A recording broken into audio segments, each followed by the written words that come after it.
The air was thick with tension as I watched the most horrific scene unfold in front of my eyes. My son, my beautiful, strong-willed son, lay on the ground, trembling and bloodied, his legs severed in the most unimaginable way. His cries for help were drowned out by the loud, guttural roar of a chainsaw, its blade slicing through the air, driven by the maniacal laughter of the woman standing over him. Karen, the woman we had called a neighbor, stood there with that chainsaw in her hands, her smile twisted in some dark, cruel joy. She didn't flinch, didn't pause to take in what she had just done. She simply laughed as though she had just won a prize, as though the agony my son was experiencing was nothing more than a joke.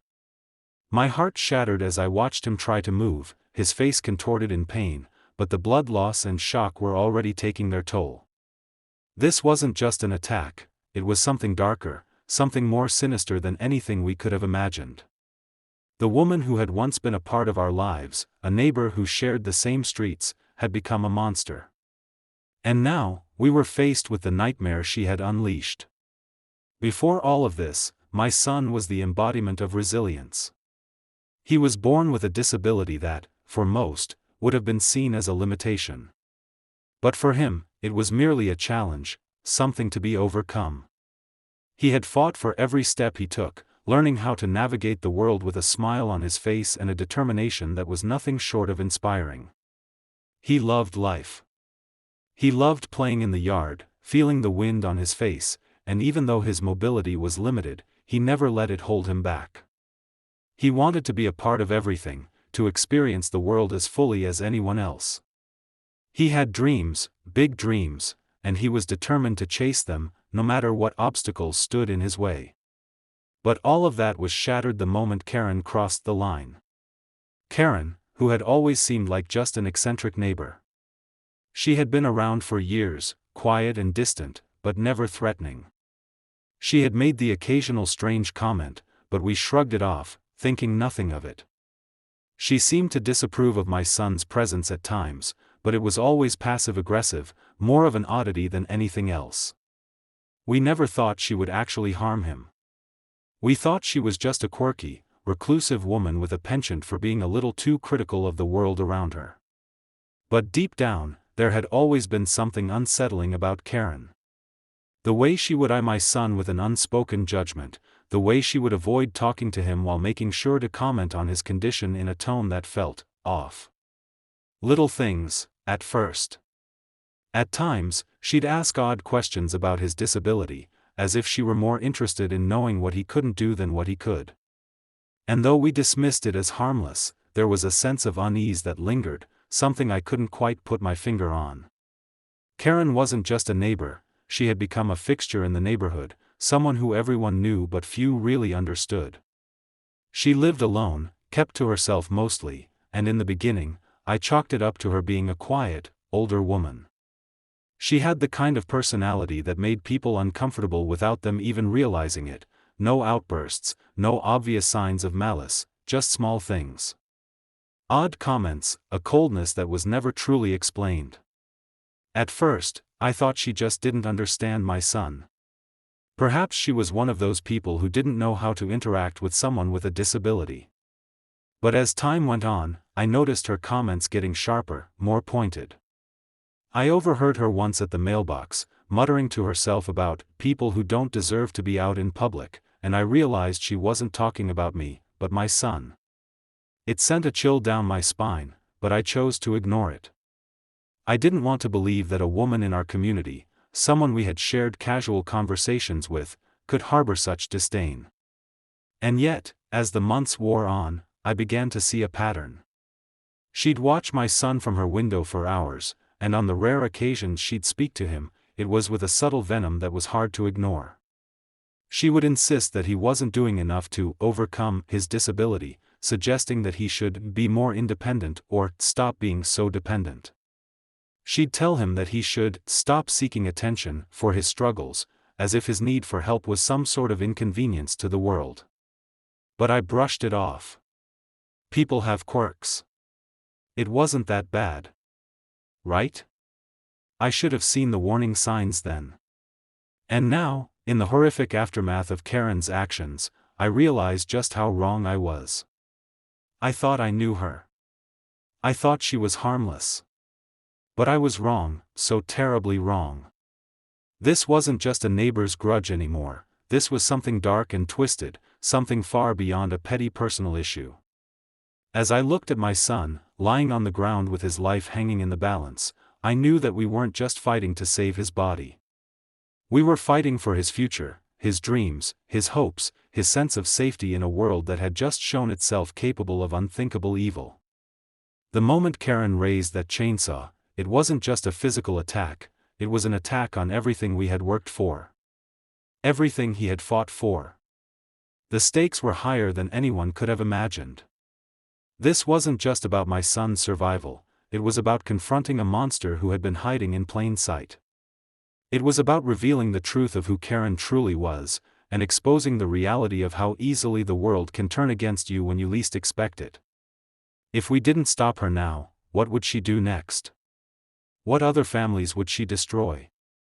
How far could she go if she was allowed to walk free from this?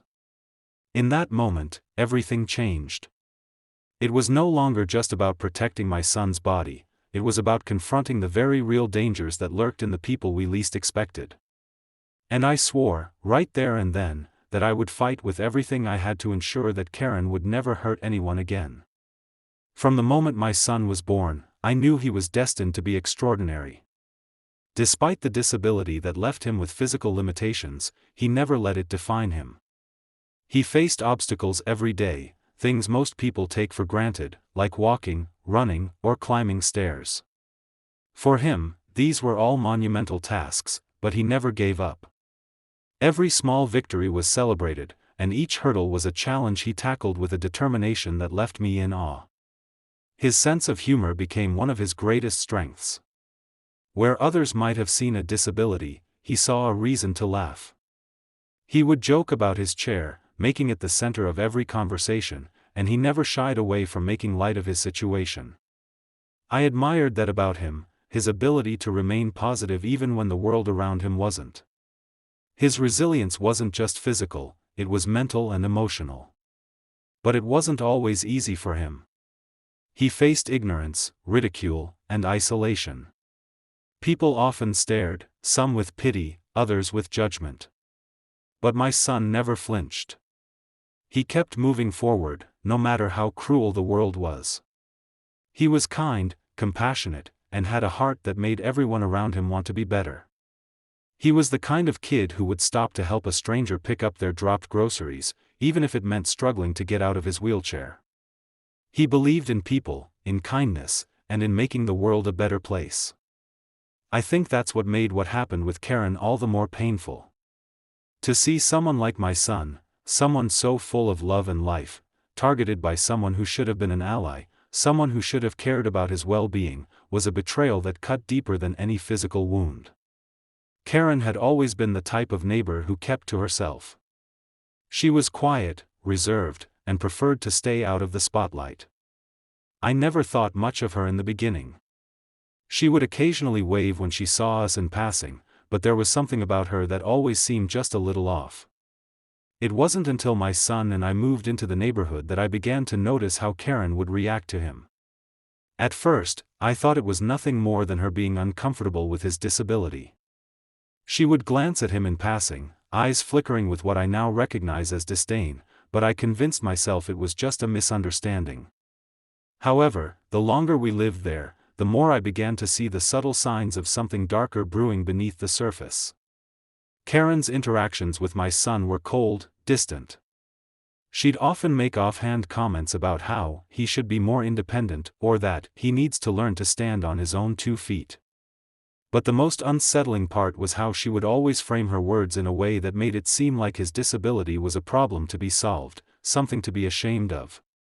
I noticed she would give him pitying looks, or worse, mocking ones, whenever he struggled. One day, I overheard her talking to another neighbor about my son, saying, "He needs to learn to stop being a burden on others. People like him should just stay at home, where they won't get in the way." I froze. This was no longer about misunderstanding or discomfort, it was about something much darker. She didn't just dislike my son, she resented him. She hated his very existence, and I couldn't figure out why. Over time, Karen's behavior escalated. The casual insults turned into direct confrontations. She'd make unsolicited comments when we were out in public, or worse, when my son was trying to do something that required extra effort.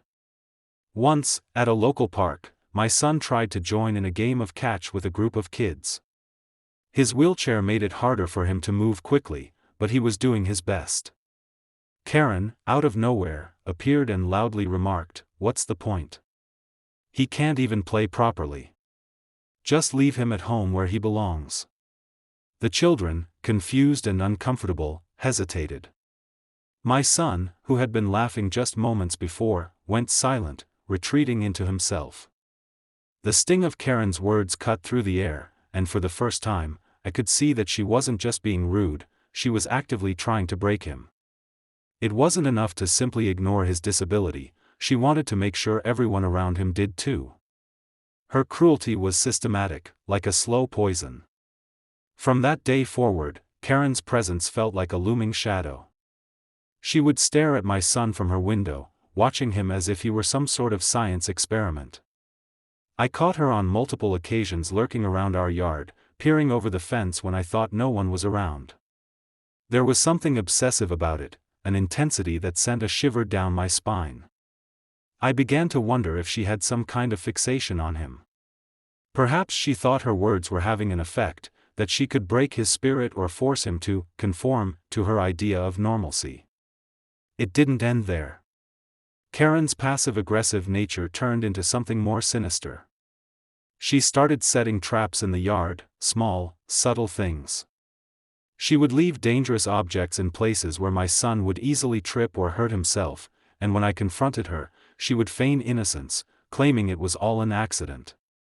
But I could see the satisfaction in her eyes, as if she were getting some twisted pleasure out of watching him struggle.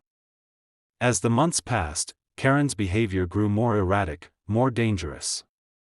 She began making strange comments to the other neighbors, things like, "If you really want to help someone, sometimes you need to take matters into your own hands," or "I'm just trying to make things easier for everyone." At the time, I brushed these off as empty words. But looking back, I realize now that she was laying the groundwork, planting the seeds for what she was about to do. I overheard her speaking with another neighbor late one night while I was walking my son home from a nearby store. Her tone was calm but clipped, almost as if she was convincing herself of something. "Some people just can't handle reality," she said. "And maybe that's okay. Maybe it's better to just take care of things the right way." The words didn't make sense then, but the chill they sent through my spine is clear to me now. She had already made her decision. The signs were unmistakable.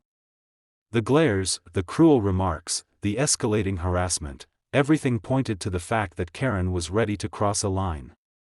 I tried to confront her once, but her response was always the same, cold, dismissive, and condescending. "I'm just looking out for you. You don't understand what it's like," she would say. But I did understand. I knew exactly what it was like to watch someone you love suffer at the hands of someone who refuses to see them as human. And then it happened. Karen was no longer content with petty words or passive-aggressive actions. She was planning something bigger. She was preparing to make her move, to act on the hatred that had been festering inside her for so long. And none of us were prepared for just how far she would go. It was supposed to be a normal afternoon. The kind of day that carried no real promise of excitement, no hint of danger. My son and I had just returned home from running errands. The sun was beginning to dip low, casting long shadows on the driveway as I helped him out of his chair and into the house. We were just starting to settle in for the evening when we heard it, the unmistakable roar of a chainsaw. At first, I thought it was a neighbor cutting down a tree. But then I heard it again, closer this time. My heart began to race. My son, sensing something was wrong, looked at me with wide, uncertain eyes. "What's that, Mom?" he asked, his voice shaky. I was already moving, trying to scan the yard through the window, my mind racing. That sound, no one in our neighborhood used chainsaws at this hour. It wasn't right. Then, through the corner of my eye, I saw her. Karen. She was standing in our backyard, the chainsaw in her hands, her eyes locked onto my son with an intensity that made my skin crawl. There was no anger in her expression, no warning. It was almost clinical. She wasn't coming toward us with rage or fury, she was coming toward us with purpose, a disturbing calmness in her movements. I didn't have time to process what was happening. In the blink of an eye, she was inside our fence, and I could hear the metallic whine of the chainsaw as it powered up. My heart stopped as I realized, she wasn't here to cut trees. She was here to hurt my son. The chainsaw roared to life, the sound vibrating in the air like a nightmare taking shape. My son froze in terror. His eyes widened in confusion, unable to grasp what was happening. He couldn't move, his body paralyzed by the shock of seeing Karen, the woman we had known for so long, coming toward him with that gleaming, dangerous weapon. And then, just as she reached him, she swung the chainsaw down. My breath caught in my throat as I saw the horrific arc of the blade slice through the air. My son screamed, a raw, guttural cry of pain that pierced the air. But it was drowned out by the relentless, deafening sound of the chainsaw. The blade cut deep into his leg. The horror of the moment washed over me, as if everything was happening in slow motion. I could only watch in horror as the blood began to spill, pooling around him on the grass. He screamed again, his voice broken, a sound of pure agony. I rushed forward, but Karen was faster, too fast.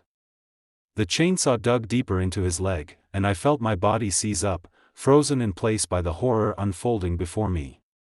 My son was still trying to move, his body desperately attempting to escape the nightmare, but the chainsaw kept him pinned, held in place by Karen's twisted grip. Her laugh. That was what broke me. Immediate aftermath, Karen wasn't angry. She wasn't shouting. No, she was laughing. It was a low, guttural laugh that seemed to come from somewhere deep inside her, like she was savoring the moment. She watched my son, her eyes gleaming with sadistic pleasure as she continued to torment him. Look at you, she jeered, her voice filled with contempt. Weak, helpless, and pathetic. Just like I knew you would be. She laughed again, louder this time, almost as if she were enjoying some dark, twisted joke at my son's expense. I wanted to scream, to rush at her, but my body refused to cooperate. Every fiber of my being wanted to protect my son, to fight back against this madness, but the sight of him, his leg mangled, his body trembling with fear and pain, left me paralyzed. My mind was filled with panic, but all I could do was watch as Karen continued to work the chainsaw, that horrible, metallic noise cutting through the air, as if everything else around us didn't matter. Karen, stop.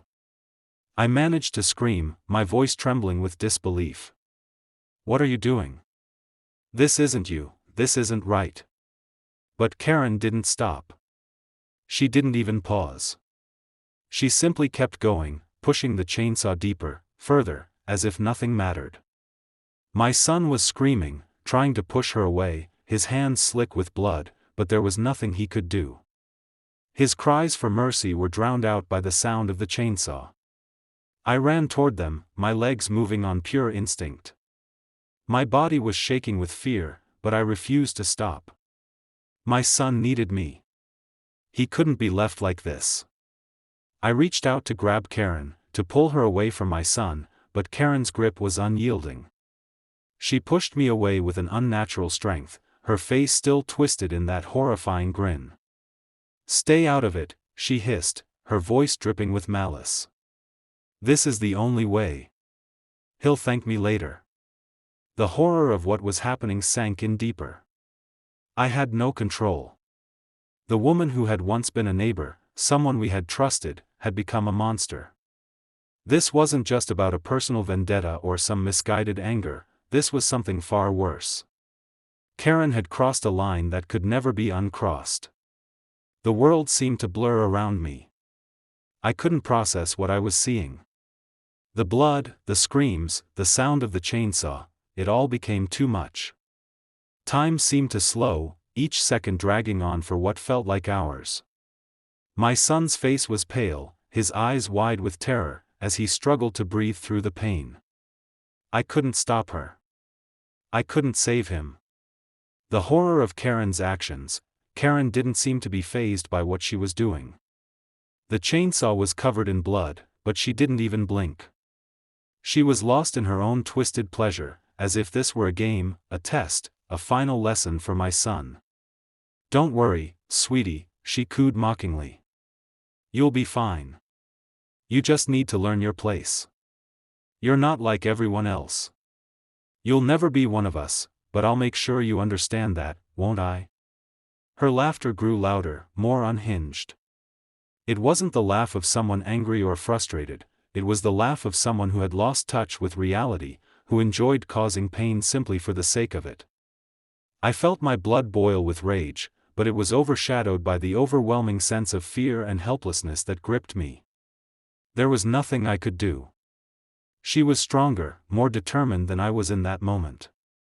My son's pain seemed endless, his screams reverberating in my mind long after he fell silent, his body going limp from the shock. "Karen!" I screamed again, but my voice was hoarse, drowned by the relentless sound of the chainsaw. "You can't do this. Please."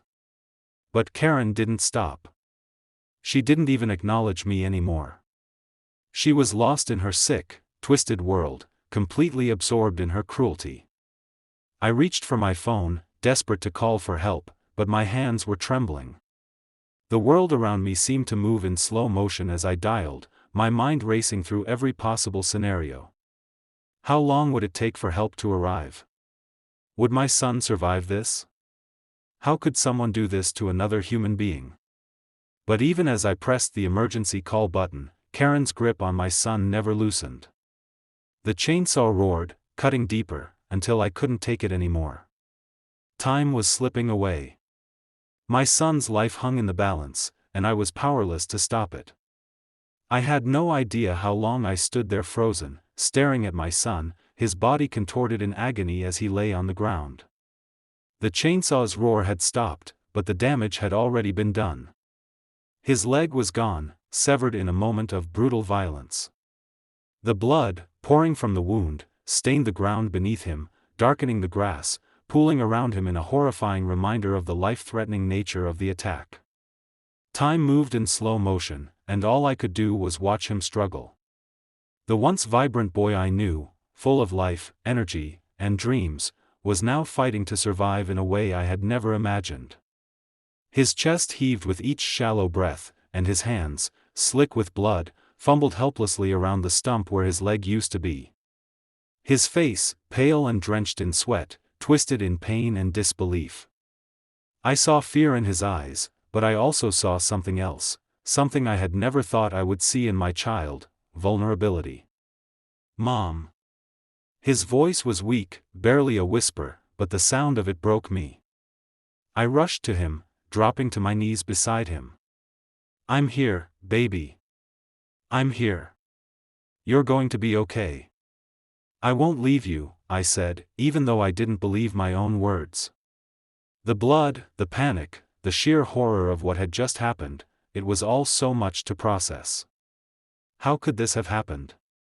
How could someone we knew, someone who lived just next door, do this to us? The worst part, the part one will never forget, was seeing my son's confusion and terror. He didn't understand why this was happening to him.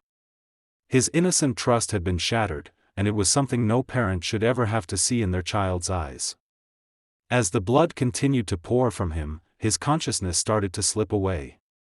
His eyes fluttered, and his body grew cold, as if the life was being drained from him with each passing second. I held his hand, pressing it to my chest as though I could transfer my warmth, my strength into him. "Stay with me, please. Stay with me." But as the seconds passed, it became harder to keep him awake, harder to keep him in this world. His body trembled with every breath, each one seeming to come with greater difficulty. His skin was pale, his lips tinged with blue. His grip on my hand loosened, and I could feel his energy fading. The horrifying reality set in, he was slipping away from me, and I couldn't do anything to stop it. "Please, please don't leave me," I begged, my voice cracking. I could feel the panic rising in my chest, threatening to choke me, but I tried to remain calm for him. For him, I had to stay strong, even when I felt like my world was collapsing. My mind raced with desperate thoughts. What could I do? How could I save him? How could I reverse this? But the answer, the bitter truth, was there in front of me. He needed help, and he needed it now. And I wasn't sure if there was enough time. Every second felt like an eternity as I knelt there with my son, trying to keep him conscious, trying to reassure him that he wasn't alone. I couldn't stop the tears from falling as I stroked his hair, telling him everything would be okay, even though I knew the reality of the situation was far different. How could I comfort him when I didn't know if I could save him? The weight of the moment, of seeing my child, the one I had protected all his life, now suffering in such an unthinkable way, crushed me. Every breath he took was a reminder of how fragile life was, how in the blink of an eye, everything could change. The pain in his eyes, the helplessness in his voice, it tore at my soul. This wasn't just an injury, this was the loss of something far greater than a limb. My son was losing his innocence in that moment, his trust in the world around him being shattered by the violence of one person's twisted hatred. His life would never be the same. How could it be? The boy who had always dreamed of running, of playing sports, of doing all the things other kids did, would never do those things again. His world had just become a darker, scarier place. The trauma he would carry with him, physical, emotional, and mental, was something I could not shield him from.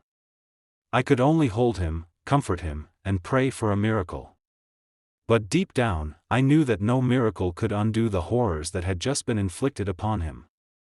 His life was irrevocably changed, and as his mother, I felt the weight of that loss as if it were my own. I had failed to protect him in the most vital moment, and the guilt, the crushing guilt, threatened to swallow me whole. The sirens finally broke through the haze of panic in my mind. The sound of the ambulance coming to our aid should have been a relief, but in that moment, it felt like it was too little, too late. The blood continued to pour from my son, staining my clothes as I held him, my hands trembling as I tried to keep the wound covered, to stop the bleeding. I couldn't do it alone, and no matter how hard I tried, the reality was that he needed professionals, and he needed them now. When the paramedics finally arrived, they moved with precision, their calm demeanor a sharp contrast to the chaos in my mind. They immediately began assessing my son's condition, shouting orders, and starting to work on stabilizing him. But there was so much blood. So much. It felt like a dream, a nightmare I couldn't wake up from.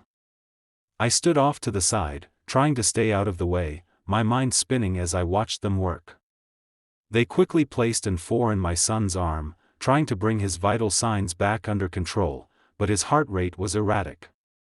I could see the tension in their movements. This was more than just a routine injury. They were fighting for his life, just as I had been. One paramedic looked at me, his face grave. "We need to get him to the hospital immediately," he said. "He's losing too much blood. We need to get him into surgery." I nodded, unable to speak through the tears and panic. They loaded him onto the stretcher, moving quickly but carefully, and I followed them to the ambulance, my heart pounding in my chest. The ride to the hospital was a blur, each minute stretching on forever. I was beside him the entire time, holding his hand, begging him to stay with me, to hold on. At the hospital, the flurry of activity continued as doctors and nurses rushed to take over. My son was whisked away to surgery, and I was left standing in the cold, sterile hallway, feeling like a part of me had been ripped out. The hours that followed felt like a blur. There was nothing to do but wait. And wait. And wait. I tried to keep myself together, to not let my emotions overwhelm me, but it was impossible. I was in shock, unable to fully process what had just happened. The woman who had lived next door to us, who had once been nothing more than an annoyance, had done this. She had taken away my son's future, his dreams, his safety. And now, as I sat in that sterile hospital waiting room, I was forced to face the unthinkable: my son would never be the same again. The leg he had lost could never be replaced. But the emotional toll, what she had done to his spirit, to his belief in the goodness of people, was something that would take years, maybe a lifetime, to heal. No matter what happened next, no matter how many surgeries or therapies or efforts we put into his recovery, his life had been altered in ways that couldn't be undone. His innocence, his trust in the world, had been stolen by someone who was supposed to be an ally. The person who had once been a part of our lives had now left an indelible mark on my son, one that could never be erased. In that waiting room, I sat alone with the crushing weight of what had happened. I had to be strong for my son. But inside, I felt like I had lost a part of myself as well. This was only the beginning of the battle, a battle for survival, for healing, for justice. And I would fight it with everything I had, no matter the cost.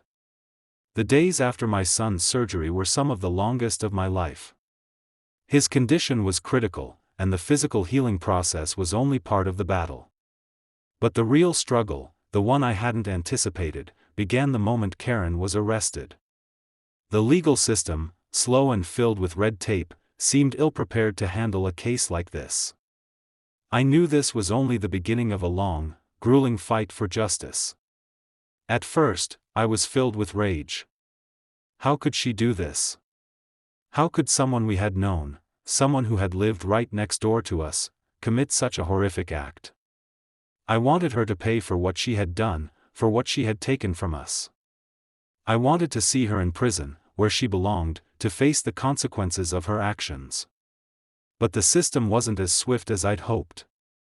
Every step of the process felt like it dragged on endlessly, with each court date pushing the resolution further and further out of reach.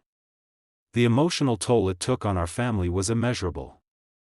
My son, still recovering physically from his injuries, now had to face the reality of a slow-moving justice system. He was scared, exhausted, and numb.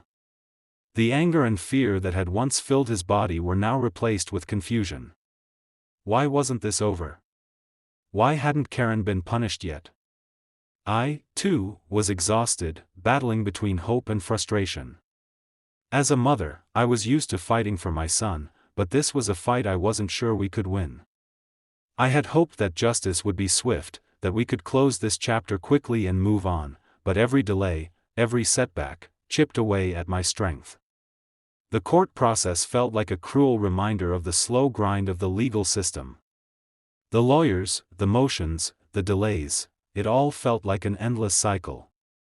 My son's recovery was moving in fits and starts, but here we were, still fighting for something that should have been so simple: accountability. But we fought, even when it felt like the odds were stacked against us. I made sure to keep pushing for justice, speaking to the media, contacting anyone who would listen. Every time Karen's defense team made another argument, I could see my son's hope falter, but I refused to let him see my despair. We needed to keep moving forward. For his sake, we had to. As the months passed, the case seemed to stretch on forever, but it wasn't just the legal battle that was taking its toll on our family. The emotional fallout from the attack was even more complicated than I had imagined. My son was no longer the same person he had been before that day. The boy who had once approached life with a fierce optimism was now weighed down by the trauma of what Karen had done to him. He tried to smile, he tried to laugh, but the joy that had once been a constant part of his personality was gone. In its place was anger, fear, and a deep sense of betrayal. How could someone so close to him, someone who had once been a part of his life, hurt him so deeply? I watched him struggle with the internal conflict, trying to reconcile the person he had thought Karen was with the monster she had revealed herself to be. The world, once a place of opportunity, now felt like a place where danger lurked behind every corner. His disability, once something he had embraced, became a source of anger and frustration. He hated the idea of needing help, of being different. And while I reassured him daily, telling him that it wasn't his fault, that he was still perfect in my eyes. I could see the damage this had done to his soul. The psychological scars were harder to heal than the physical ones. The attacks on his body were visible, and with time, the wound would heal, but the emotional scars were more elusive.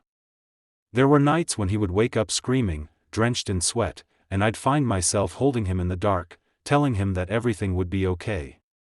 But how could I promise him that when nothing felt okay? And me? I was lost, too.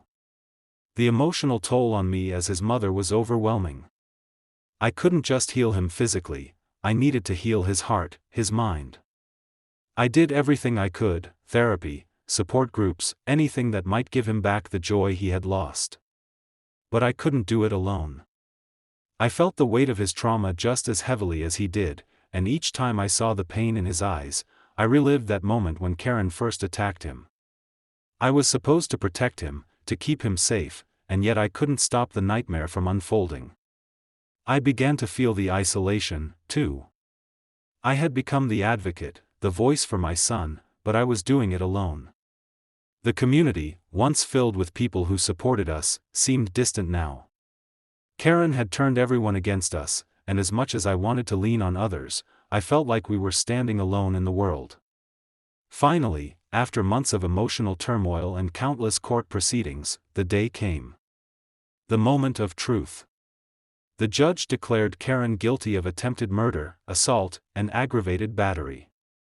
The weight of the verdict hit me like a ton of bricks, but I wasn't sure what to feel. On the one hand, it was the justice we had been fighting for. The conviction was proof that what Karen had done was wrong, that she was accountable for her actions.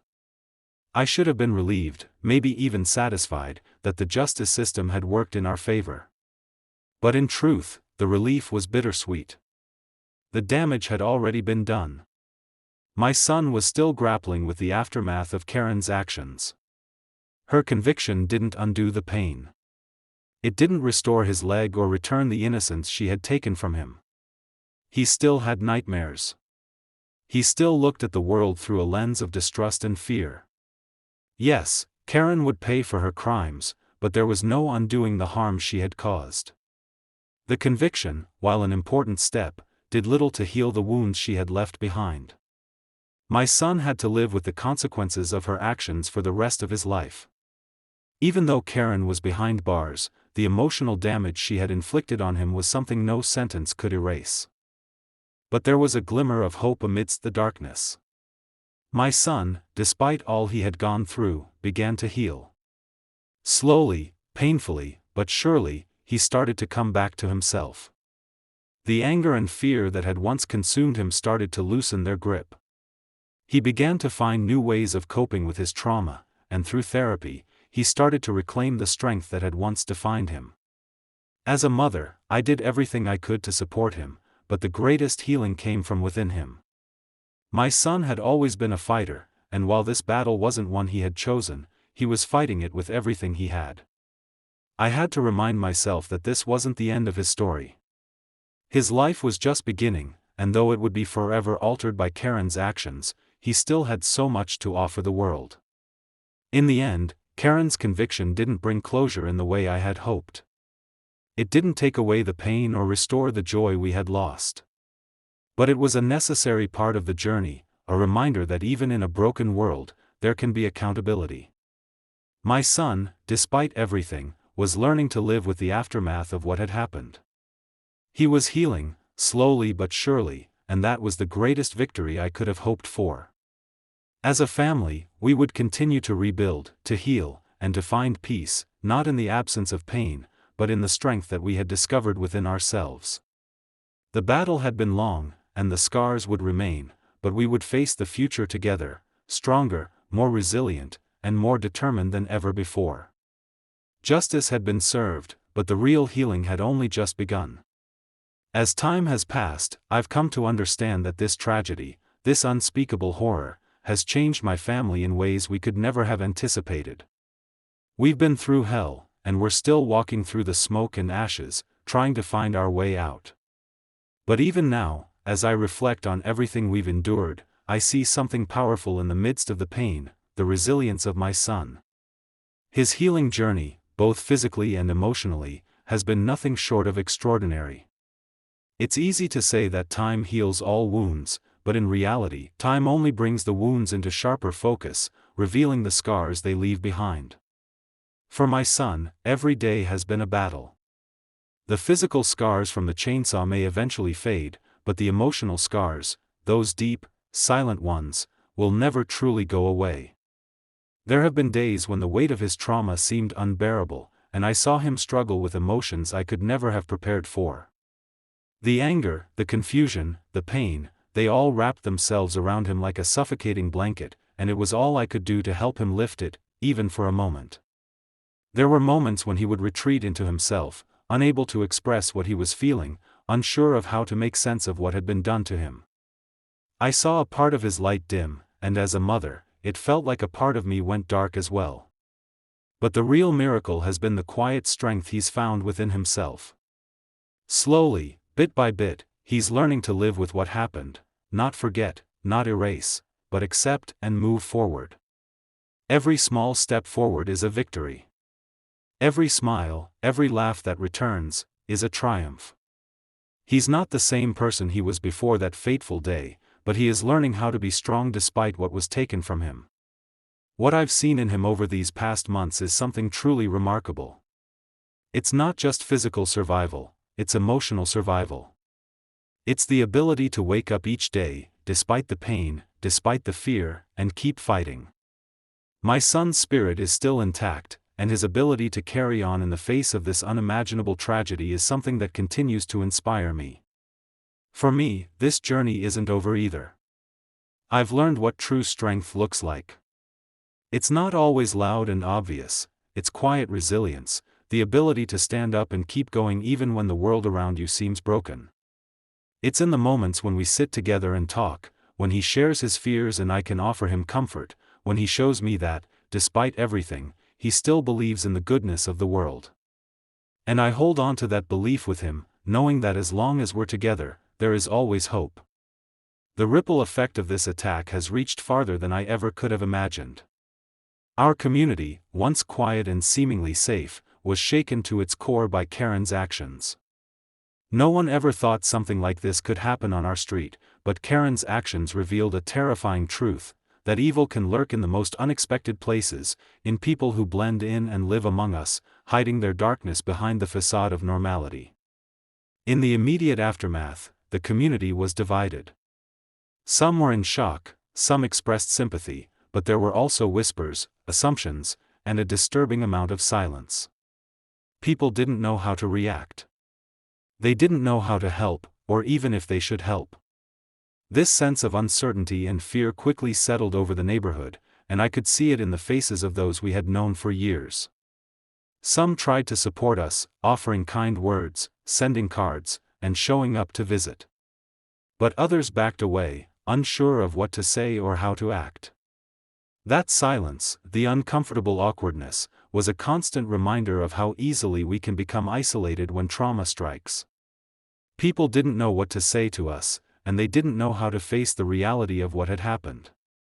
It was as if they were afraid that acknowledging the severity of the situation would somehow make it real, make it too much to bear. But despite the discomfort, something good started to grow out of the darkness.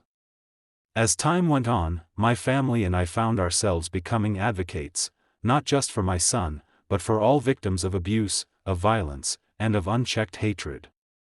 We began speaking out, raising awareness of the dangers of silence and the importance of intervention. We spoke to neighbors, to school officials, to anyone who would listen, about how these types of acts don't just affect the victims, they affect everyone.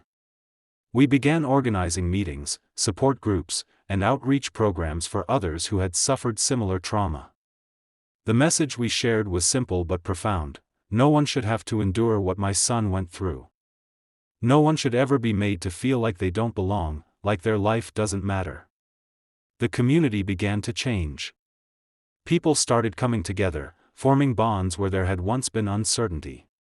Conversations about ableism, about violence, about mental health, topics we had been too afraid to discuss before, began to take center stage. Karen's attack, though horrific, opened the door to crucial conversations that had long been ignored. We didn't have the power to undo what had been done, but we could ensure that no one else would suffer the same fate. In the end, this story is not one of victimhood, it's one of survival, resilience, and hope. My son, despite the unimaginable pain he's been through, has shown me what true strength looks like. His journey hasn't been easy, and it's not over yet, but he is learning to walk through the world with courage again, even when it feels like the world is full of shadows. We have all been changed by what happened, but we've also learned that we have the power to rebuild, to heal, and to create a future where this kind of tragedy doesn't have to happen again. Justice, while important, is not the end of this story. It's just one step toward healing. The real work, the real change, lies in how we treat one another, in how we fight for those who are vulnerable, and in how we create communities that are not just safe, but truly supportive and inclusive. To my son, and to every person who has faced violence, hatred, and adversity, your strength is what will carry you forward. You are not defined by the pain that has been inflicted on you, but by how you rise above it, how you keep going, and how you continue to believe in the goodness of the world, even when it seems impossible. We are all survivors in one way or another. And together, we will build a future where people like Karen, whose cruelty knows no bounds, cannot slip through the cracks. Together, we will heal, we will rise, and we will never stop fighting for justice. This reflection and conclusion section encapsulates the emotional, psychological, and societal impact of the tragedy while also emphasizing resilience, hope, and action. It highlights the transformation of the family, community, and personal strength, ensuring the message remains one of empowerment and survival. If you or someone you know has been affected by abuse or violence, please don't stay silent. Share your story, raise your voice, and help create a world where these acts of cruelty no longer go unnoticed. Your experiences matter, and together, we can support one another in healing. If you found strength through your struggle, let others know. They need to hear that there is hope, that survival is possible, and that recovery is a journey worth taking. For those facing similar trauma, please reach out to local support groups and mental health resources. You are not alone, and help is available. Together, we can break the silence, raise awareness, and hold those responsible accountable for their actions. If you see something, say something. Stand up for justice, fight for those who cannot fight for themselves, and let's build a community where everyone feels safe, valued, and heard. Your support can change lives. Let's make sure this never happens again.